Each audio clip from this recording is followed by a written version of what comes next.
Allen Iverson set to join us, Hall of Famer, member of the 75th anniversary team, joins us on behalf of PointsBet. The provides the deepest slate of pregame and in-play betting options in the world. He's been an ambassador since the brand's launch in 2019. We'll talk about your tattoos coming up in a moment, but thanks for joining us, AI. It's been a while. What do you miss most, football or basketball? Oh, man. It's been, I don't know, I got a chance to, really play basketball the way I wanted to. So I would say football, definitely. But what do you miss? Like, I think you've said you would have been a better football player than basketball player. Why do you feel that way? First of all, it was just my first love. It was the first game that I fell in love with. And I just feel like my versatility, being able to play so many different positions, and having, I think more of an impact on the game because I was able to play on both sides of the ball. I wonder if you were born like 15 years too soon. Like if you were coming up now, do you think you would stay with football or try to do both? I would have definitely tried to do both. Just from the love that I have for basketball and that I've had for basketball since Michael Jordan gave me the vision. I definitely would have tried to play both. And I really put in that effort because when I went to Georgetown, I asked, Coach Thompson, could I play football? Because, we had to walk to the gym every day from class. And I always had to pass the football field. And I remember going past the football field, I used to always get emotional and tears would be, coming out of my eyes. And, because I had missed the game so much. And one day I just built up enough courage to ask him, could I play? And I don't think I can, with the language, I don't think I can say what he said. But I never thought about playing again. I knew it wasn't going to happen. But it made you that emotional. Yeah. Yeah, I mean, because I loved it so much. I mean, it was such a big part of my life, just the fact of how effective I was at it, and I was getting better and better at it. And then when the situation happened with the bowling alley, and when I obviously I got in that trouble, and when I came home, I was recruited by everybody in the country in both sports. And I had no more offers at all. And my mom eventually went up to Georgetown and begged my life. And coach gave me a shot, and the rest is history. If you didn't get into trouble, where do you think you would have gone instead of Georgetown? I thought about, I really wanted to go to Notre Dame. I wanted to go to Notre Dame.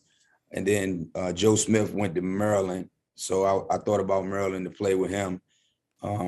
And then I went up to Duke on not really a visit, but I, went up there and I got to meet Bobby Hurley. Bobby Hurley was my favorite college basketball player. Really? Yes. So I really wanted to go there because I love Bobby Hurley so much. Wait, were you rooting for Duke against UNLV? No. I wasn't a Duke fan. I was a Bobby Hurley fan. What was it about Hurley that you liked? His toughness. I just love how tough he was. The small stature. I'll tell you something crazy, Dan. Like when I got to the league, I played against him one time. And I remember his dad being on the sideline. And once again, about his language. So, I just remember him telling Bobby to bust my ass and some more stuff that went along with it. And I was like, hey, like, don't he know, how much I love Bobby Hurley? You know what I'm saying? But obviously he didn't. But yeah, man, I never was a Duke fan. I was definitely a Bobby Hurley fan, though. How did you react, or what did you think when Michael Jordan referred to you as a little bitch? Or first time he saw you, didn't he use that expression?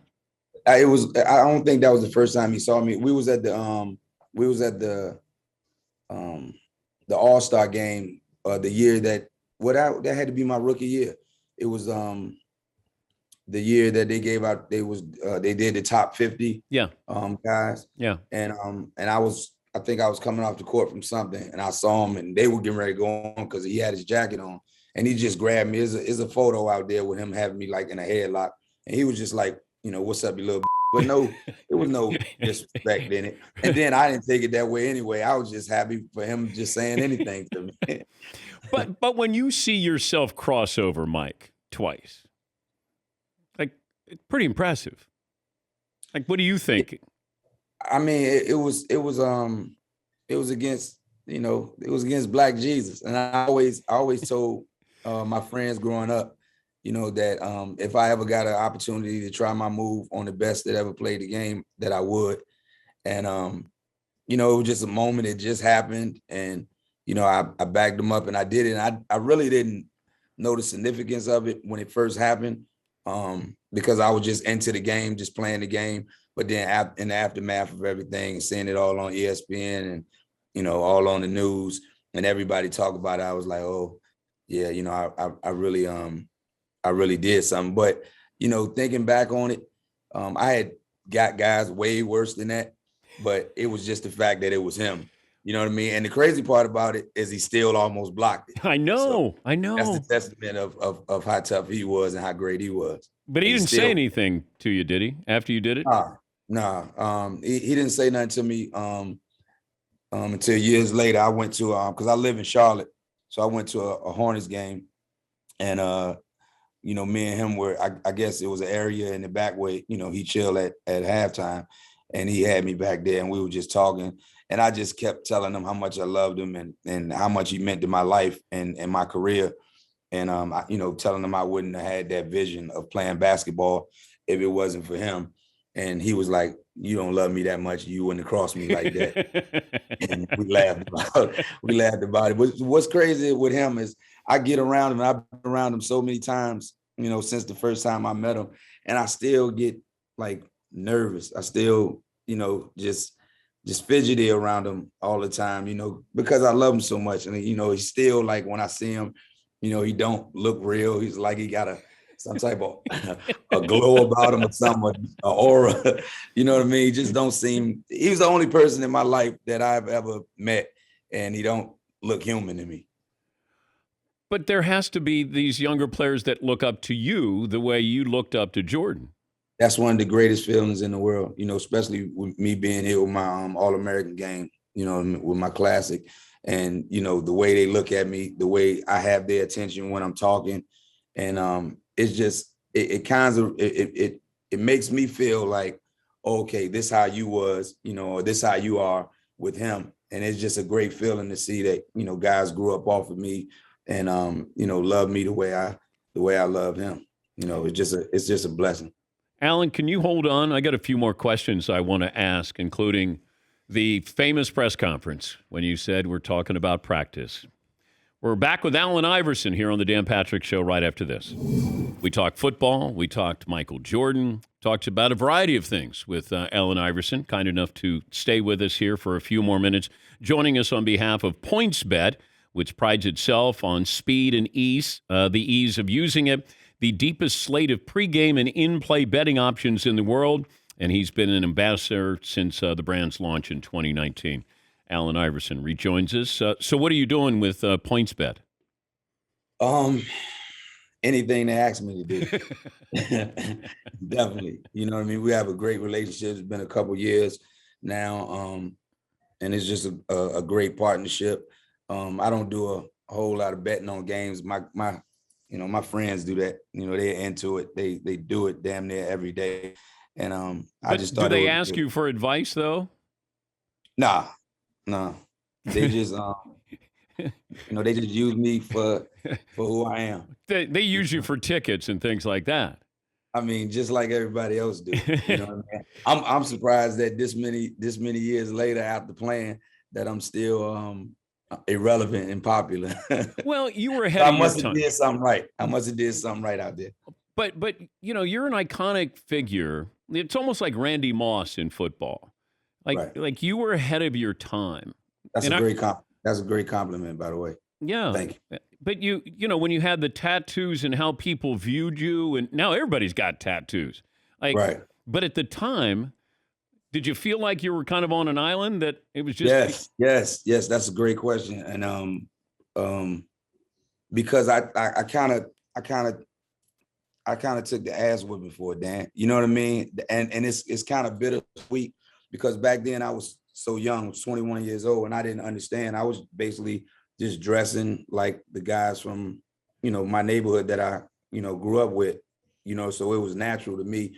And then with the tattoos, it was basically like, I always wanted them, but I just couldn't afford them. And then once I, could afford them, then that's why I just went overboard with it, because all of my tattoos mean something. And then with the hair, like would go on the road and guys would mess my hair up when I go to the barbershop. So I thought like, man, if I can just get it cornrowed, then I don't have to worry about, guys messing my hair up on the road. So that's how that happened. You know what I mean? So, with the dress code and all that, I was hurt by it. I didn't understand it or whatever. And, now you see guys wearing whatever they want and looking the way they want. And, I know it's had a lot to do with me, getting the dress code changed.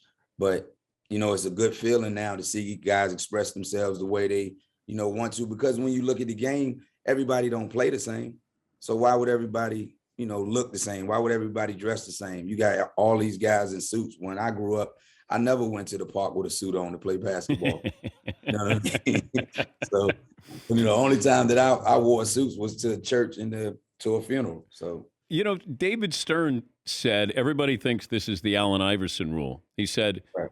It's really Steve Nash, that he had a problem with how Steve Nash dressed when he went to the press conference as well. So just to let you know, that's the commissioner telling me, because I referenced the Allen Iverson dress code. He goes, Steve Nash, I had a problem with how Steve Nash dressed at press conferences. Learn something new every day. I did not know that. Yeah. You know what I mean? And God bless him. I mean, me and him became so close, you know what I mean? Especially after my career was over, you know what I mean? The latter part of my career and towards the end, you know what I mean? I got a, great relationship with him. And I'm glad, that it ended up being that way before he passed. May he rest in peace. What's your best tattoo? My kids. Okay. My kids. My chest. You didn't get a Michael Jordan tattoo? No, I love him to death. If you had money when you're growing up, would you have gotten a Michael Jordan tattoo? Maybe when I was maybe when I was a little kid. Yeah. You know what I mean? But I knew that would probably be something super corny. I wouldn't have did that. I love him, but not that much. What do you see when you see Ja Morant? I see greatness. I see greatness. I see a once in a lifetime talent. I see a lot of myself in him as far as the fearlessness, him being a competitor, him just being a killer that could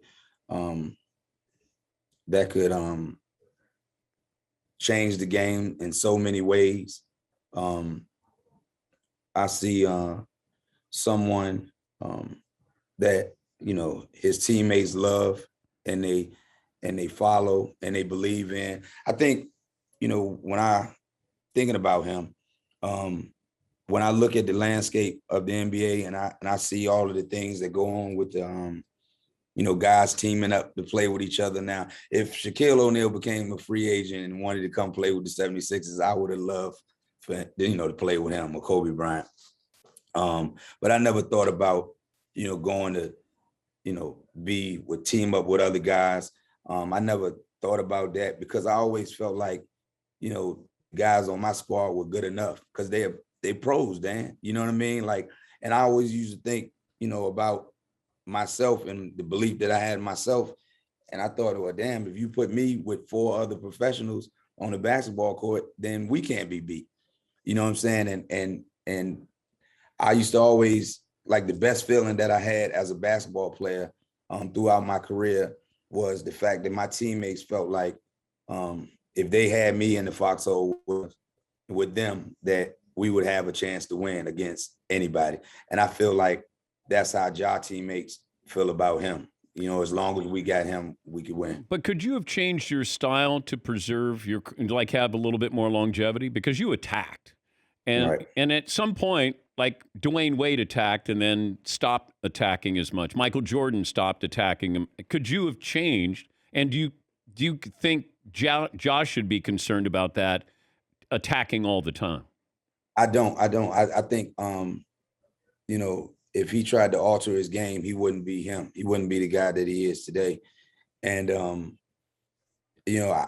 don't have too many regrets. I think probably the only regret that I have in my career is that I didn't listen to Coach Brown earlier. You know what I mean? If I was able to take constructive criticism a lot better and understood that it was constructive criticism and not him just getting on me just because he wanted the same thing that I wanted, you know what I mean? And that was to win. And if I would have let him polish me a lot earlier, I think it would have made me better and it would have made us better. And one more thing, I think me being someone that didn't like to lift weights, I kind of regret that because I think how much better could I have been if I would have been a lot stronger? You know what I mean?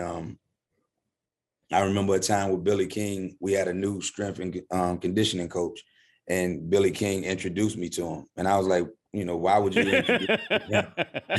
We're not gonna have any type of relationship. I didn't like to lift weights because I thought they were too heavy. But looking back on it, But you didn't like to practice either, though, Alan. That was so off, and that was something that bothered me a lot because I think the way kids look up to me, and the way guys, even guys in the league, look up to me, I didn't never want them to think that wasn't important. And that wasn't the message that I was sending. You know what I mean? There was just that press conference, and they just kept asking me about the same thing, and I got fed up. And it was just one of those days that I didn't want to talk about that. I was there. The press conference was to tell my fans in Philly that I wasn't getting traded. That was what it was about. I just met with Coach and Billy King, and they kept asking me about practice, and I just got frustrated. You know what I mean? It's still a great line by you, though. Yeah, but it was interpreted the wrong way. You can't. There's no way now. If people do think that I didn't like to practice and I didn't practice, then damn, how good was I if I didn't practice? I couldn't accomplish the things that I've done without practicing. No way. You should do one of those NFTs of that press conference where you're saying, we're talking about practice. Yeah. You can make some money off that. Very lucrative. Yes, it is. Very lucrative. I was there at game 1 when you played the Lakers in the finals, and you went off. And I'm thinking, can Philadelphia win 4 games? I didn't think you guys could win 4 games against that talent. But what did you think? Would you have 48 against? I definitely thought that we could win. When we won game 1, we had game 2. I think Derek hit a big shot on me at the end. I think I didn't get over a screen, or I was trying to help or something, and he hit a big shot. But we had him in game 2 as well. But all in all, they were a better team. I mean, may he rest in peace and God bless him. Kobe Bryant, he didn't destroy us. You know what I mean? Like he had in the regular season. Shaquille O'Neal beat us. And everybody talked about Dikembe having a great series, but Shaq averaged like 30-something and 15. Yeah. And we tried and we couldn't deal with them. But all in all, ultimately, they were just a better team than us. They just, they had the talent, obviously, and, they were just a better team at the end of the day. What's it like standing next to Shaq? You ever stood next to a tree? A big tree. You know what I mean? But that's a tree that moves, AI. That moves and look and will run into you. Not a stationary tree that you have to run into. No, they will run into you. But I be around him now, and it amazes me. Like I used to actually go in here and have him contest my shots. Like I must have been out of my mind. That aggressive, you know what I mean, to go in there with him in it. If you could give me one season right now, would you play for the Nets or the Lakers? You had to pick between those two. The Nets and the Lakers with the squad they have right now? Yeah.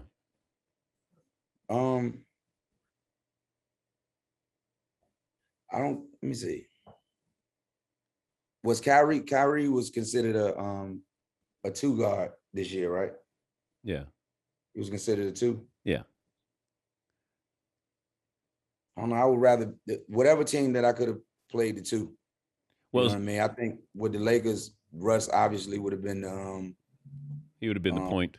He would have been the point, and then I could be off the ball and I could guard the point guard. He could guard two guard, being how big he is, and then LeBron could have played the three. So I think I would probably fit better with the Lakers. You know, being that Kyrie is being as great as he is, and we would have just been too small of a backcourt to try to match up with people.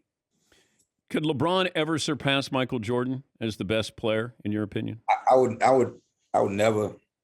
I'll never put anybody before him. I mean, obviously for personal reasons, because what he means so much to me and what he meant so much to me in my life and my career. And then I just think he's the greatest player to ever play. I think LeBron James is the greatest all-around player, that ever played the game. I mean, he's definitely on the Mount Rushmore of basketball, but definitely, him, LeBron, Mike, Kobe, LeBron, Shaquille, and Steph are definitely my all-time favorite. It's great to talk to you. Hope you're doing well. Could you play 10 minutes a night? Like if somebody needed you tonight, could you play 10? No, I probably can go. I probably can play 10 minutes, but they have to be in 1 minute stretches. I don't have to win for that no more, Dan. I'll be 46 in a minute. I mean, 47. I know. I'm 46 years old, and in June I'll be 47. So I don't even think about that no more. I get tired shooting jump shots now, man. Good luck as the brand ambassador there for PointsBet, and great to catch up with you again. Thank you. Thank you, man. Big fan. And thanks for having me, man. I appreciate you.